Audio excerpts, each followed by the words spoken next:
Hey guys, it's Burgess here, and today I have Scarecrow. I know him very well since we're both from server 39, and today we're going to interview the wolf leader. So, yeah, basically, I have a lot of videos on my channel about server 39, but can you tell some words about the server 39 and how the wolves actually start? Sure.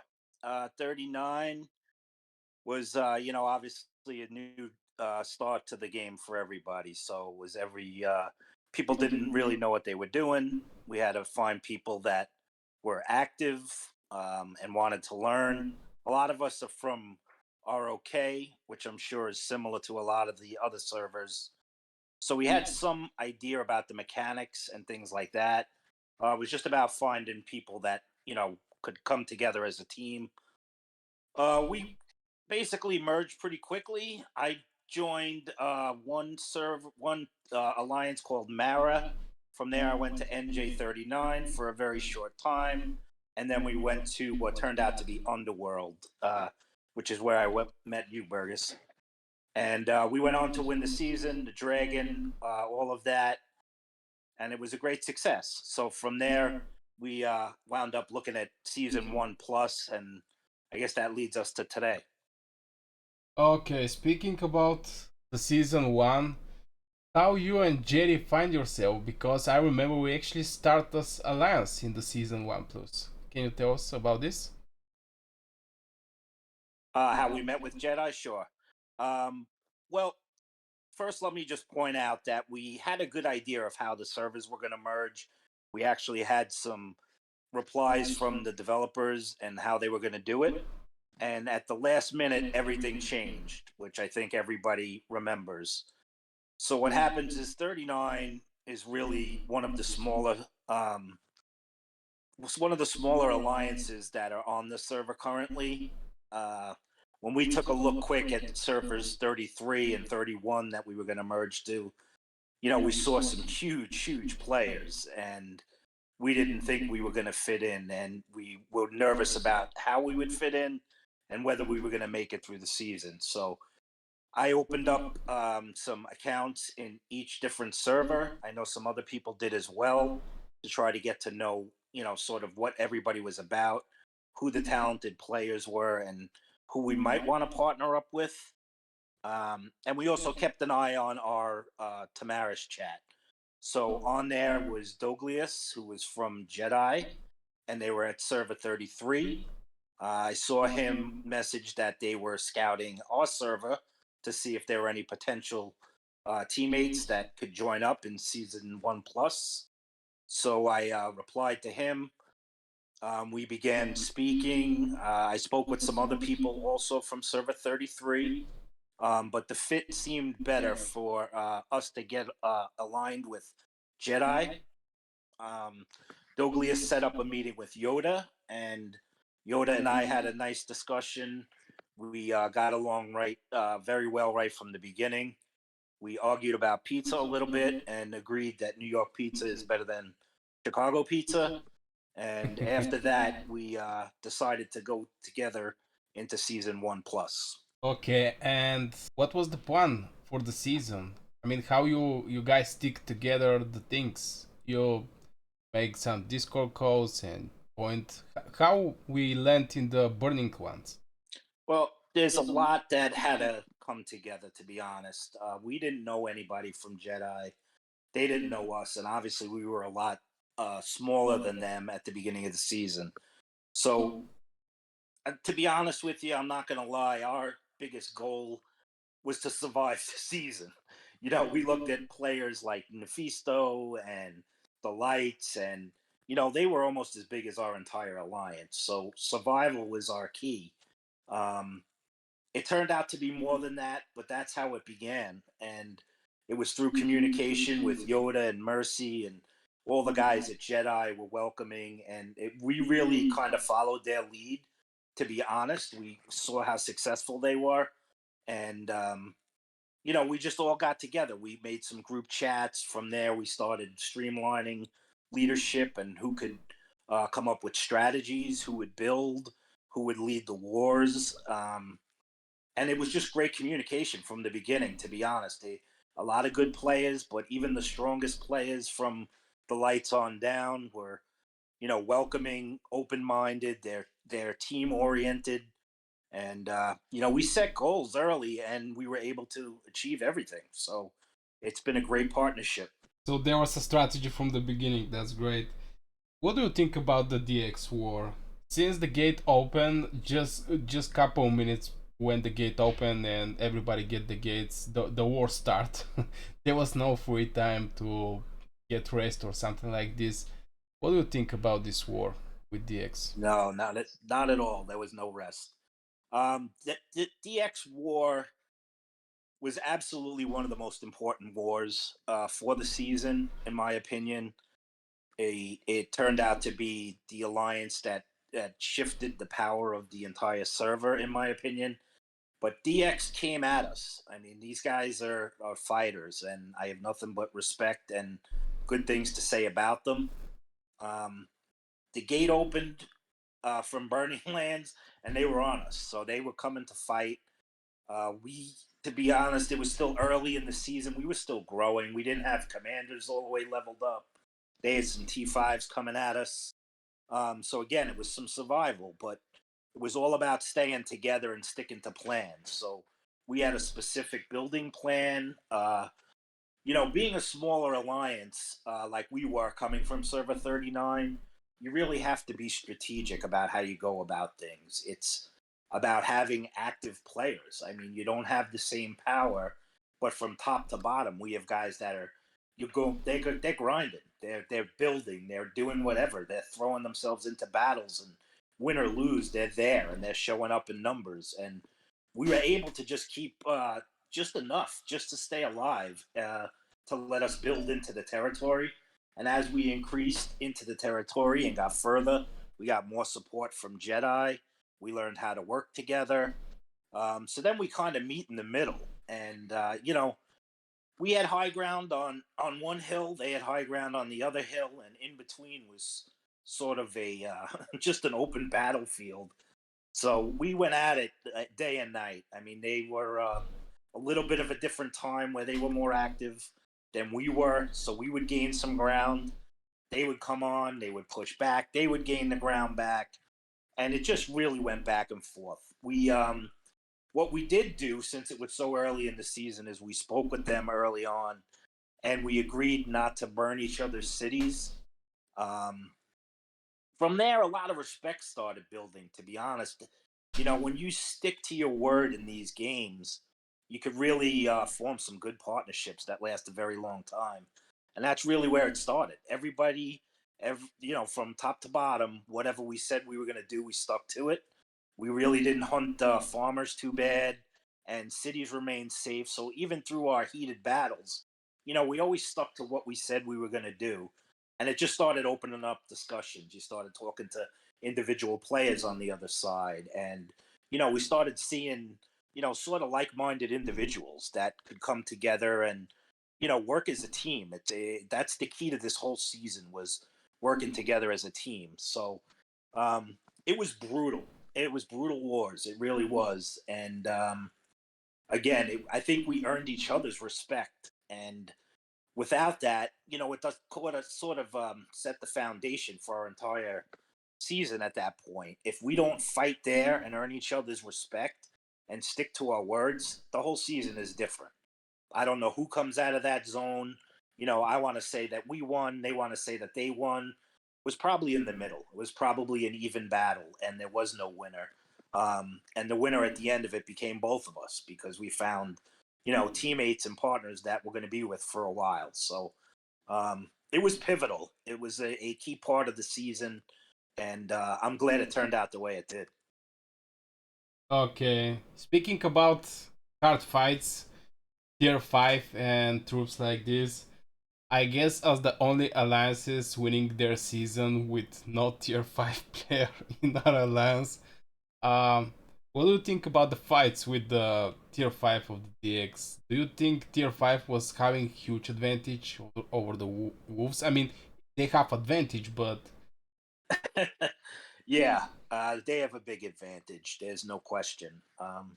we didn't have any T5 players at the beginning of the season, and it was a difficult task. I think they have some math out there that it's something like 4 to 5 troops to one T4 troops to one T5 or something like that. But our whole key to even staying alive was the activity of our team, and where we call ourselves a wolf pack, and we attack in groups.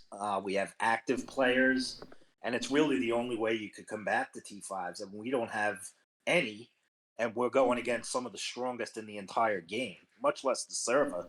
We're looking at the Nephistos of the world, and it's intimidating, and they prove that they're great fighters too. It was a task. T5 is a huge accomplishment in this game, without a doubt, and the only way to do it is to stay active. And when you have an advantage, and maybe they have to sleep at some point, you build and burn. And when you have active players, you can gain territorial advantages and stick to strategies and really play smart. And when you're outnumbered, would back up and heal for a while and let them burn some resources. We were okay with that.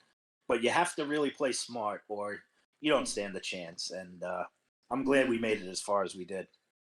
Yeah, absolutely agree. You have to be intelligent if you don't have power. What do you think? What is the weak and strongest side of DX? Well, I don't know that I see anything that's a tremendous weakness. They're an ally of mine, and I don't see anything that I would point out. But on the strong side, the first thing I would say is the sheer numbers of players that not only are, but they fight, and I can't say enough good things about them. Jason G was a tremendous leader from what I've seen, and all the players are just they're willing to go to war for each other, and I have nothing but respect for that. So we joined right behind them in a lot of the battles where we were far removed, our team, and we would send flyers and calves just to march over to join their battles, to offer support. And it kept the season exciting, and having an alliance like DX really carried the server, because us partnering with them, and BX, for all the bad blood that has gone on between all these people. And we were from a different server, so it's a little bit different. But even through all the bad blood, it was great battles. I mean, there's nothing but respect on either side, and whoever's the winner, whoever's the loser, you got to hold your head high. I mean, nobody quit. People kept fighting. It just never stopped. And without all that, and all those big players, and all those active players, we don't make it this far. So, great season. Can't wait to see them again at some point. And yeah, it's been fun. And enough for DX. Let's talk about Yoda. What do you think about the Yoda decisions? I remember I was, for example, not happy with some of his decisions, even though I respect him a lot. Well, let me say this, I guess, for starters. Yoda is a has a big task. You're not just talking about managing the Jedi Alliance. He's also keeping an eye out on sub alliances, on our allies, doing diplomacy and build plans. And this game changes. Not only does the game itself change rules during the season, but you have to adjust to strategies constantly. And we're not talking about 20 or 30 people. We're talking about over 1,000 people that you need to coordinate everybody's movement, which is just incredible. It's a daunting task. So, do I agree with everything Yoda did? Maybe, maybe not. I don't know, but I certainly believed in him from the beginning, in speaking with him and knowing what the long-term plan was. And I'm not saying I'm the smartest guy in the world, but I'm smart enough to know that his plan made sense. So, at that point, you kind of give them some rope, and you follow, and you see where it's going to go, and how they react to things. And I've been nothing but impressed, to be honest. We've spent a lot of time at this point, so maybe I'm biased, but He's made some great decisions, and everything that he promised us, we've gotten.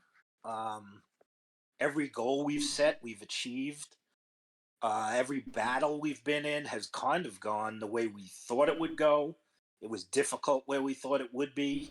It was easier where we thought it would be. But a lot of it went right on plan. So, as far as Yoda's strategy and the way he held everything together and being able to lead all those people in a cohesive unit, just really impressive, in my opinion. Really impressive.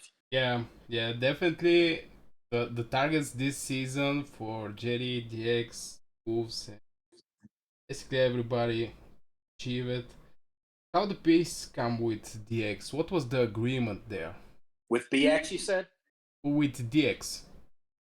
Oh, with DX, basically we were really just 50-50. I mean, we again, it's finding the common ground. So I give credit to both Yoda and Jason G, for starters, because they have to, sort of speak for everybody and, come to an agreement when they both have these huge alliances. So it's not easy. And anybody that's been in R5, R4 knows it's not easy. And when you're talking about 1,000 people, just magnify that, and it's huge.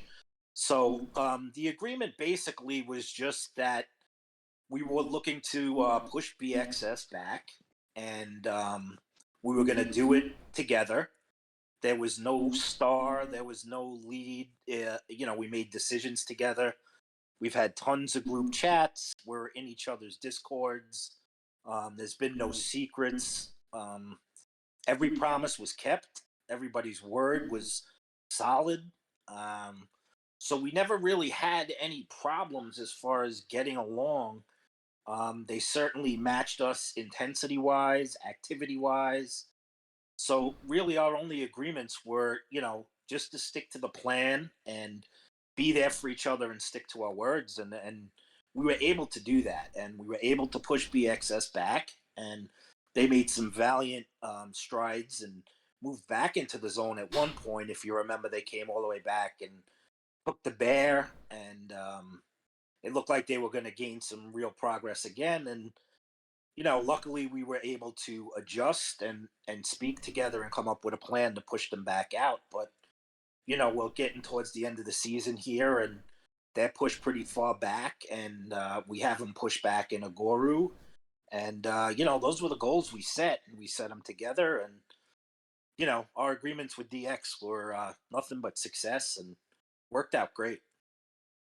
Okay, speaking for BX, what do you think about the BX strategy, the BX family?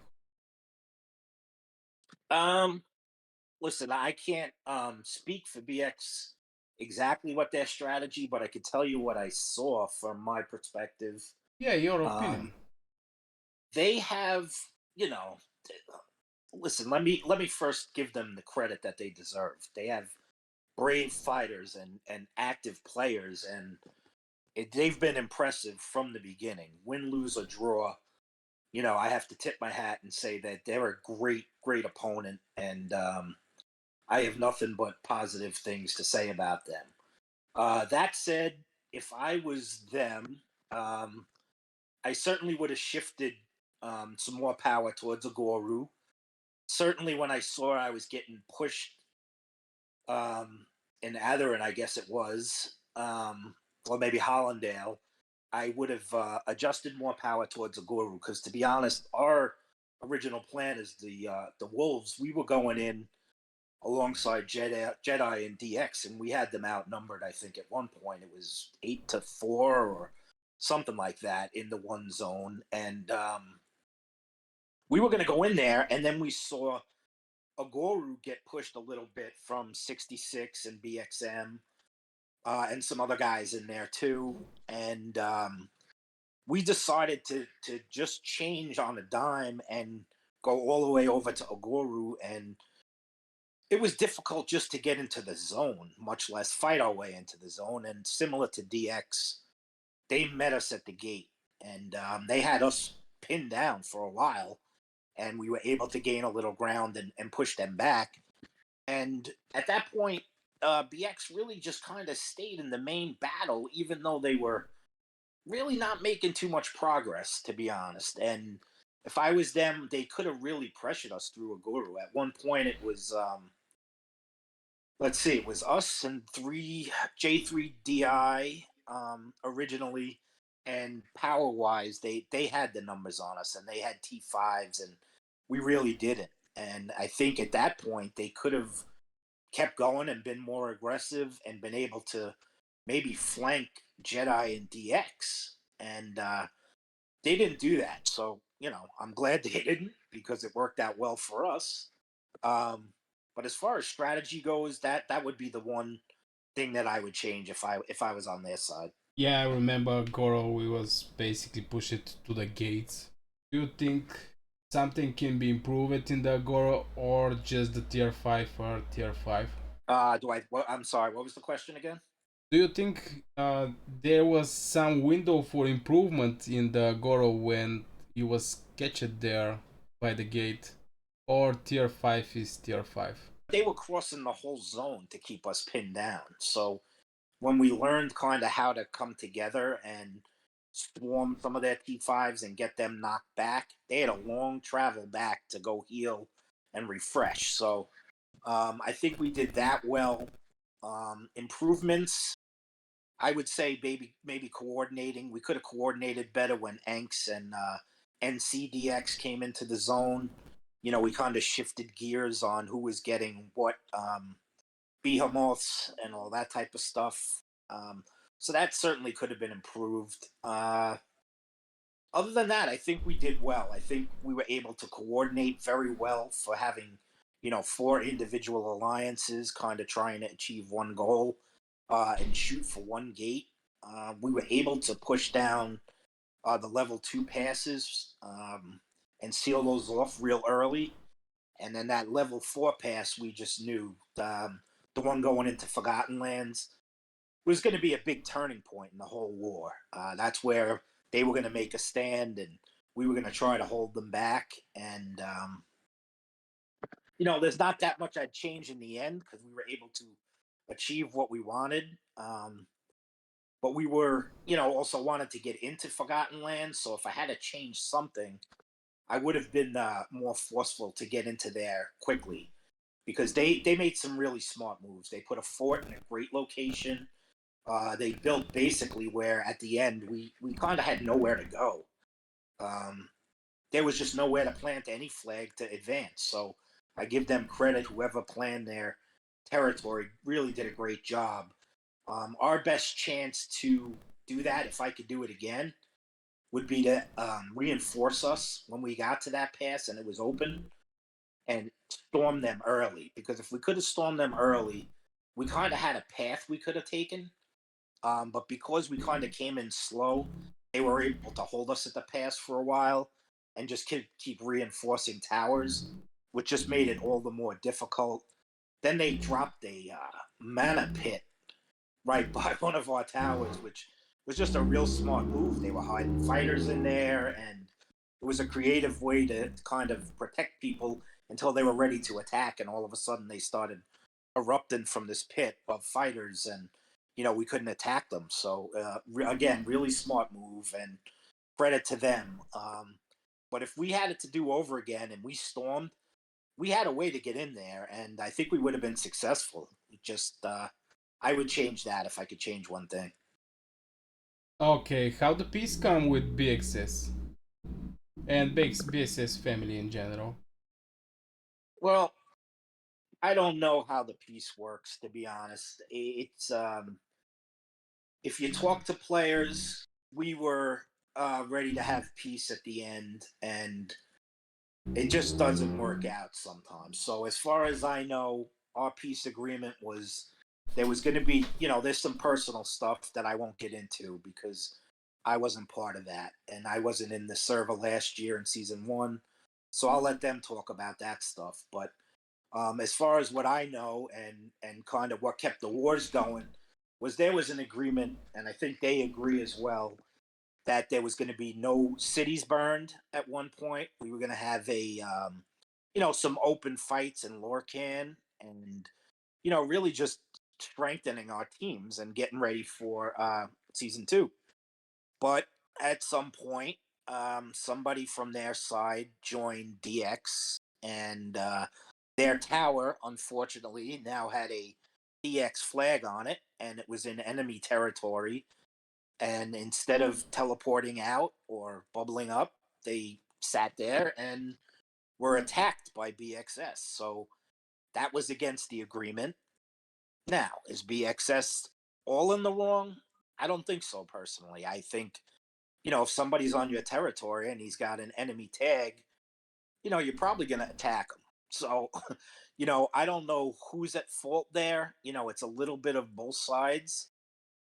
But once that thing is burning and the piece is broken, we weren't able to recover from there. And I know I had spoken to individuals that we were fighting against in the BX family, and we thought, things were going to be calm, and we were, preparing to have some friendly duels and, try out different combinations and all that. But once the fighting starts, you kind of just support your friends and your allies, and, you get right back to it. And, they wanted a fight, and we'll give it to them. So, peace didn't last, and I don't know if that's good or bad, but it's the game, and they have a lot of fighters, and I respect them, and hopefully they respect us too, because we've proven to be a worthy adversary.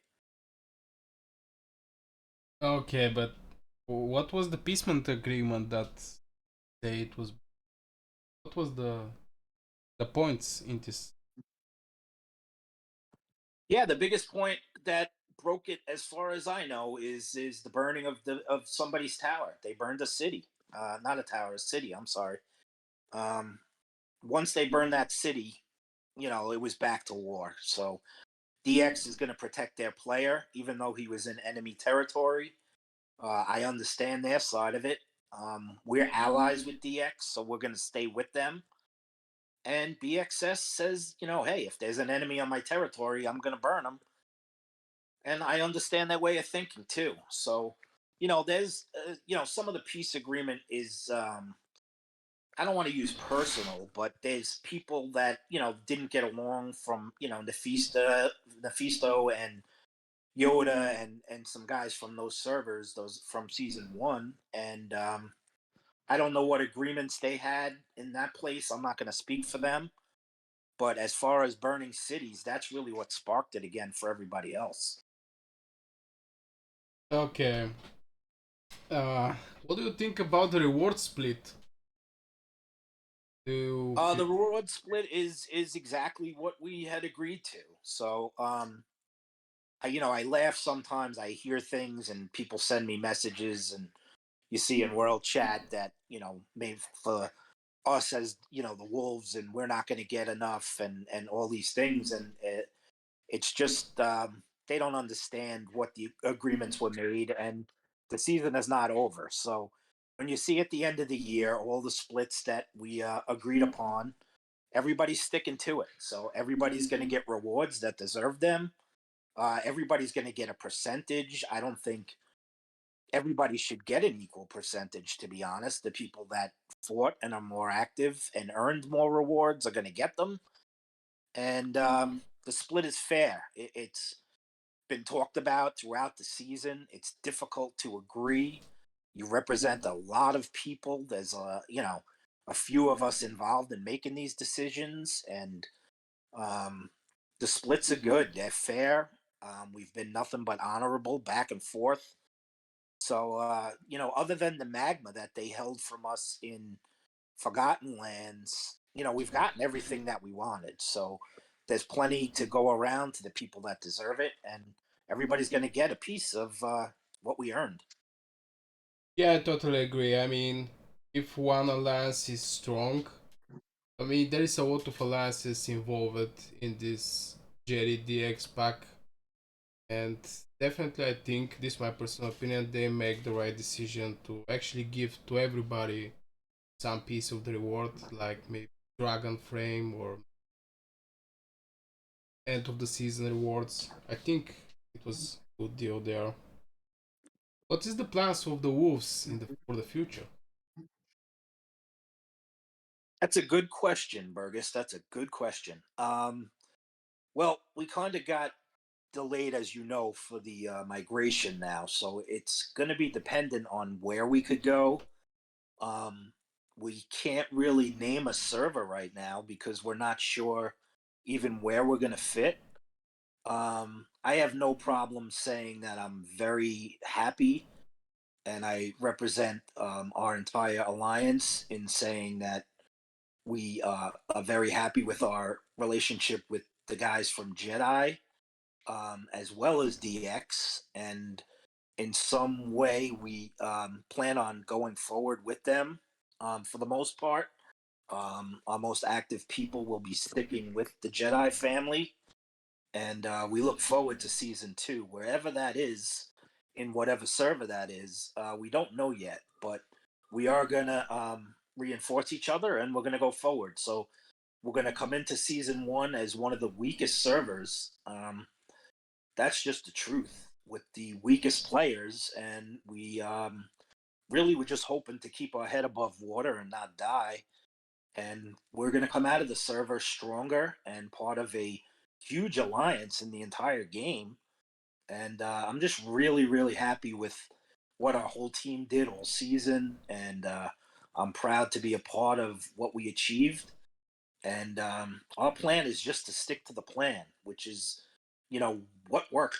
And it was to stick with some people from Jedi and some people that we've learned to trust. And I hope they feel the same way. And I think they do. We've certainly, you know, us as the Wolf Pack, and sort of our role in this war was kind of to go everywhere. If you kind of paid attention to what we did in the war, we're not the shining stars, and we know that. And um, if we were needed in one place to help Ancients or NCDX or Jedi or DX or whoever it was, we were there. And if we were called to be in another zone, we shifted there. So we were kind of all over the place. We're built all over the map. And, it was a great partnership. And, we're going to stick together. But, we certainly earned our place with them. So I'm really proud of us, to be honest with you.